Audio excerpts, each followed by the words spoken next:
Hippo versus grizzly bear. Who wins? That question has been circulating for years among biologists, wildlife specialists, and millions of people on the internet, and it has an answer. A real answer, backed by data, by physics, by comparative anatomy, and by what these two animals are actually capable of when they have no other choice. Nobody is going to put a grizzly on a plane headed for the Serengeti. Nobody is going to release a hippo into the forests of Montana. But that doesn't matter.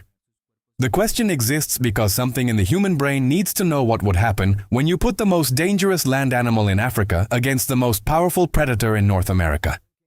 And today we are going to settle it. No guesswork, no exaggeration, just what these two animals genuinely are. Let's start with the hippo, because the first time you see one in person, your brain fails. It doesn't process it correctly. It's too big to be real and too strange to fit into any known category. An adult male can reach 3.5 meters in length, roughly the size of a mid-range SUV, and stand 1.5 meters tall at the shoulder. Weight ranges between 1,600 and 3,200 kilograms, although the largest dominant males have been recorded at figures close to 3.5 metric tons. The body is barrel-shaped, almost ridiculously round, supported by 4 short, thick legs that somehow carry all that mass without any problem. The head is enormous. It can represent up to a third of the entire body, with a wide, flat snout that opens nearly 150 degrees. Picture an opening that wide and add ivory tusks inside it. That is what you see when a hippo decides to look you in the face. The skin is grayish with pinkish tones around the eyes and mouth, and it is practically hairless. Hippos secrete a reddish oily fluid through their skin commonly known as blood sweat. It is not blood and it is not exactly sweat. It is a unique thermoregulation mechanism that simultaneously acts as a natural sunscreen and an antibacterial agent. No other animal on Earth does anything like it. Despite their outward appearance, hippos have very little body fat. What lies beneath that skin is muscle and extremely dense bone, which explains why they can walk along the bottom of rivers and lakes without floating. They are, in purely physical terms, one of the most imposing animals that have existed on land in the recent history of this planet. The grizzly bear is an entirely different kind of creature. We are talking specifically about the North American brown bear, which is the most realistic rival for this scenario in terms of size and temperament. An adult male weighs between 180 and 360 kilograms under normal conditions, although there are documented exceptional individuals that have exceeded 545 kilograms. In length, they can reach nearly 2 meters, and when they rear up on their hind legs, they can surpass 2.5 meters in height.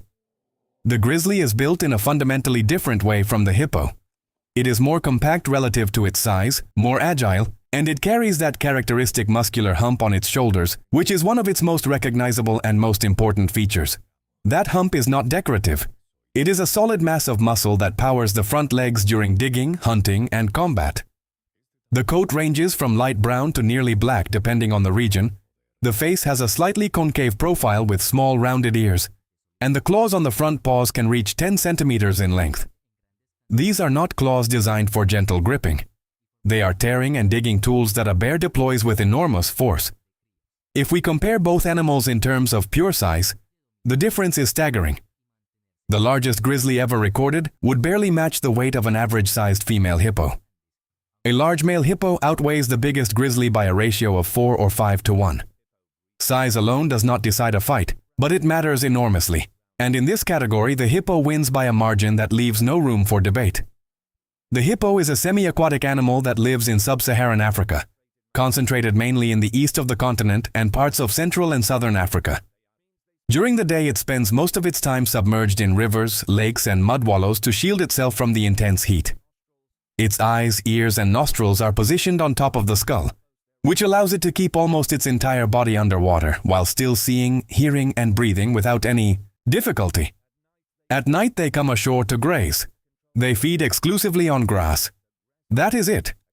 The most dangerous land animal in Africa, responsible for approximately 500 documented human deaths per year on the continent, feeds on grass like a cow.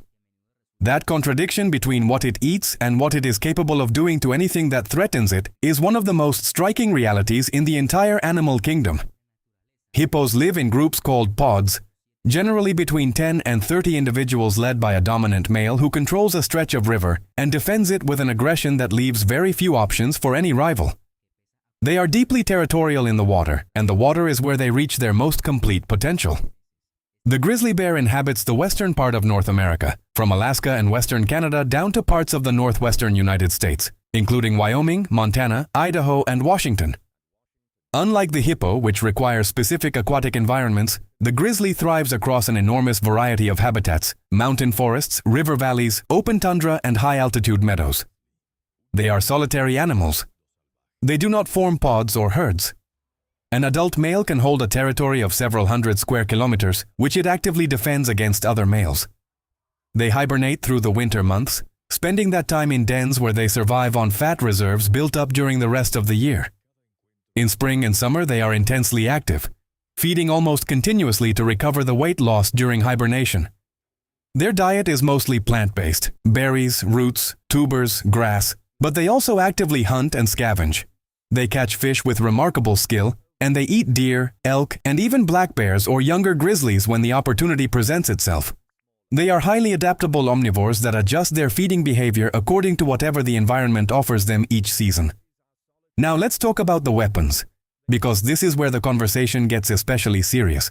The canine tusks of an adult hippo can grow up to 50 centimeters in length. That is roughly the size of your forearm.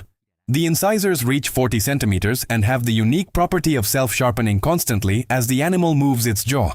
These teeth are not used for eating.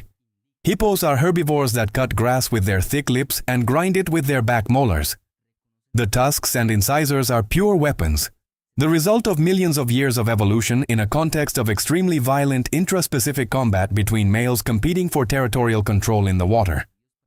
The bite force behind those weapons is approximately 1,300 kilograms per square centimeter. To put that in context, a lion bites at around 450 kilograms per square centimeter. A human being at around 11. The hippo's bite surpasses that of the bull shark, the gorilla, the polar bear, and stands as one of the most powerful bites of any land animal that has ever existed. There are documented cases of hippos splitting wooden boats in two with a single jaw closure, and of hippos cutting adult Nile crocodiles in half in the water. Beyond the mouth, weight and speed are weapons in themselves.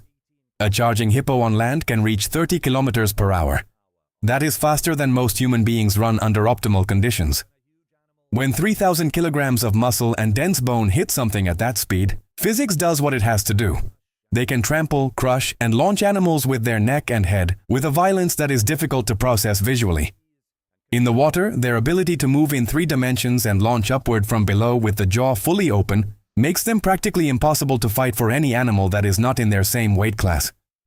The grizzly bear also has an extraordinary arsenal, and it would be a mistake to minimize it.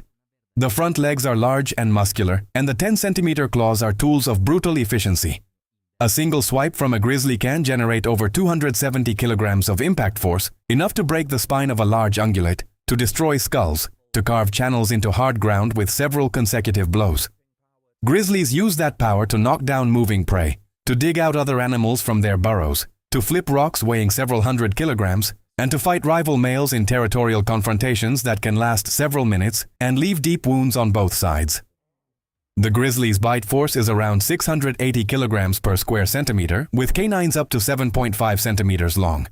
That is enough to crush bone, penetrate very thick hides, and perforate the skull of most animals it will ever encounter in the wild. It has been experimentally documented that a grizzly can bite and completely deform a cast iron skillet. Studies from Montana State University estimate that the overall strength of a grizzly is equivalent to between 2.5 and 5 adult humans working simultaneously. They are fast as well. They can sprint at 56 kilometers per hour over short distances, faster than a horse at very short range, and they can maintain speeds close to 45 kilometers per hour for a considerably longer time than you would intuitively expect from an animal of that size.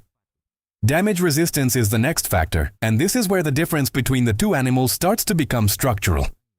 The hippo's skin reaches 5 centimeters of thickness in the areas of the body most exposed to combat. It is one of the thickest skins of any land animal alive today. The collagen density of that skin is such that the teeth and claws of conventional predators have serious difficulty causing meaningful wounds. Small caliber projectiles have been documented bouncing off hippo skin under real conditions. That outer layer combines with the animal's overall mass to create a situation where even if something manages to penetrate the skin, reaching a vital organ requires continuing through layers of extremely dense muscle and a skeleton built to bear enormous weight and absorb impacts accordingly. Healthy adult hippos have no functional natural predators. Nile crocodiles, which can exceed 600 kilograms, share the same rivers with them but do not challenge a healthy adult hippo under normal circumstances. Lions occasionally attack hippos, but only very young calves, and the mother's response is usually immediate and fatal for any lions that fail to retreat in time. The grizzly bear also has notable toughness by the standards of its category. The dense, underfur beneath the outer coat absorbs some degree of physical impact from blows. The neck muscles are extraordinarily powerful, thick enough to absorb bites from other bears without serious structural damage. The skull is very dense relative to its size, making it more resistant to head strikes than its appearance would suggest. Grizzlies have a very high pain tolerance and an adrenaline response that makes them genuinely more dangerous when wounded, not less. They also have the option to disengage and cover large distances quickly if the situation requires it. Their intelligence is a real factor. They are among the most cognitively sophisticated land mammals on the planet, and in a confrontation they can adjust their behavior in real time based on what is working and what is not. That said, the grizzly's defenses are calibrated for fighting other bears, mountain lions and wolves, not for absorbing the level of damage a hippo can inflict. The grizzly's skin is nowhere near comparable to the hippo's. Its bones, strong for their category, are not in the same league in terms of absolute density. They are simply not built evolutionarily to withstand that kind of force. Now let's set the scene. The fight takes place on land, at the edge of a river. The hippo has come out of the water at dusk to graze. The bear, displaced from its usual territory, appears on the horizon. Both animals detect each other. Neither one backs down. The bear moves first, because it is fast and it knows it. The grizzly's instinct when facing an unknown threat usually begins with a bluff charge, followed by escalation if the rival does not flee. It rears up on its hind legs to maximize its visual presence. At 2.5 meters tall, it is genuinely impressive. It drops back down and charges. A swipe connects against the hippo's flank. The impact is real, the claws leave a mark, but tearing through 5 centimeters of compressed collagen skin with a limb designed for animals weighing a few hundred kilograms does not produce the result the bear needs. The hippo opens its jaw. 150 degrees of opening with 1,300 kilograms per square centimeter of closing force. The bear has fast reflexes and may dodge the first attempt. But the hippo is not a slow animal, especially when it is in aggressive mode. And then it charges. 3,000 kilograms moving at 30 kilometers per hour. When that connects with something, the conversation ends right there. A single clean bite from the hippo on any part of the bear's body, on a limb, on the torso, on the neck, ends the fight immediately at 1,300 kilograms per square centimeter. The bear is not a passive victim, let that be absolutely clear. An enraged grizzly can damage almost any animal on the planet. It would leave marks on the hippo. It would fight for as long as it possibly could. But there is an enormous difference between doing damage and winning a fight when the rival is the second largest land animal on the planet, with a skin that neutralizes almost everything the bear can throw at it. The majority of biologists and animal behavior specialists who have analyzed this hypothetical scenario reach the same conclusion. The hippo wins, and the gap between the two is not a small one. The combination of body mass, bite force, skin armor, and aggression without any need for provocation creates something a grizzly is simply not equipped to overcome. The bear is the most powerful predator on its continent, absolutely. But the hippo exists in a different weight category, in the literal sense and in the biological sense. In the water, it is not even worth discussing. A hippo in its element, capable of moving in 3 dimensions, launching from below and submerging to reposition itself in seconds, is completely untouchable for a bear. On land, the bear has some option to move, dodge, and accumulate damage over time. In the water, the hippo simply wins without the outcome ever being competitive at any point.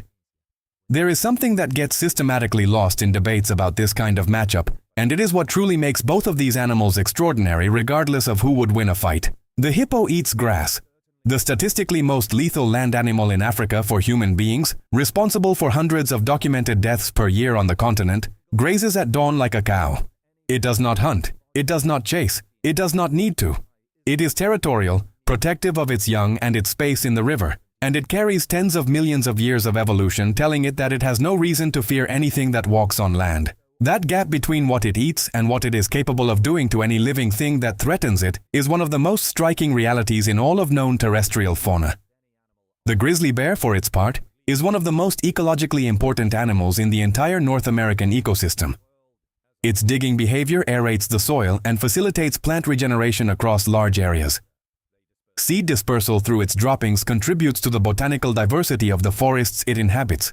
The regulation of ungulate populations in mountain ecosystems has cascading effects on riparian vegetation, soil erosion, and river health, something biologists have documented in detail across the national parks of the American Northwest. They are adaptable enough omnivores to respond to environmental changes in ways that very few animals of their size can manage.